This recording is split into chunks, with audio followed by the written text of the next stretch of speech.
Hello and welcome to Matt Loves Eurovision.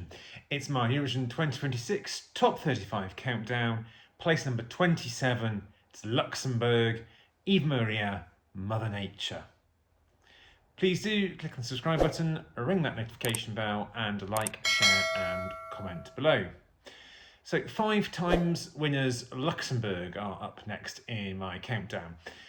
They've had a relatively successful return to the contest. They came back in 2024 with 2 grand final qualifications. Now, last year's entry, Laura Thorn, was in my own personal top 10, though she unfortunately finished bottom in the bottom 5 in the grand final in 22nd place. So a continued decline in results might suggest a non-qualification chance this year.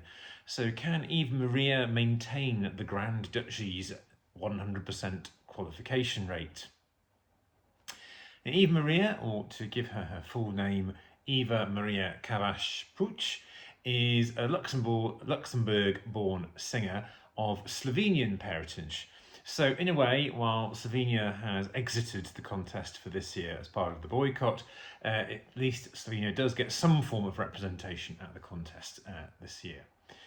Now, as well as being a songwriter and a singer, she is a violinist as well. She studied at the Conservatoire de Luxembourg and is now in the final year studying songwriting at London's Institute of Contemporary Music Performance. It's interesting, I think pretty sure Laura Thorn also had kind of quite a musical degree background as well, as far as I remember. Now, Luxembourg's national final was one of the earliest this year. Again, they were early previous year as well. And with her song Mother Nature, she won both the jury and the televote. Now, Mother Nature, I find, is it's quite a sweet contemporary pop song, perhaps leaning towards a little bit of folk pop in feel. A violin, always a key instrument in Eurovision, is featured prominently, and Eva herself shows her own skills as a violinist. It does feel like I watched the national final performance. It's a very innocent performance, and given she's not the most, she's not got a huge amount of experience, it feels both appropriate to her and also to the song. It falls just about on the right side of not feeling like a junior Eurovision song, although it does feel a little bit closer at times.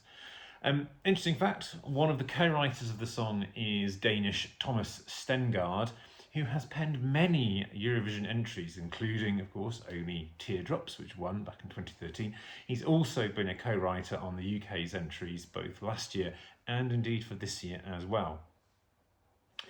Now, Mother Nature is one of these songs, and also indeed is one of those performances that I find perfectly pleasant, certainly not unenjoyable, but it does fall into that somewhat forgettable category when you put it up against a whole bunch of other songs.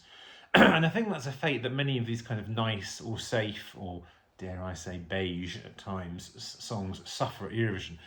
Countries like UK, Germany, even Denmark at times know this well. The violin is a nice and personal to her touch, but I don't think this is enough to elevate the song from just being kind of okay. The reaction from fans has been lukewarm at best, going by the Eurovision scoreboard app. It is not particularly high, not super low, but not high either. Yet it remains, if you look at the betting odds, I won't show them here, but the betting odds, it remains implausibly high, something around 15th in the odds to win, which is just never going to happen. Perhaps it's a hangover because it was one of the early songs. Now, the question, though, is really not about whether this is going to win, it's whether this can maintain that two-streak 100% qualifying record of Luxembourg that they've had since in their short return. The semi-final only part of the scoreboard app is not looking great, and also it's not in a great running order. First half of the semi-final, it's in 4th, which is difficult anyway, and it's also because it's sandwiched between kind of what will I suspect would be a televote-friendly Romania, fan favourite, and jury bait, Czechia. I think she could struggle to get enough from both the televote and the juries.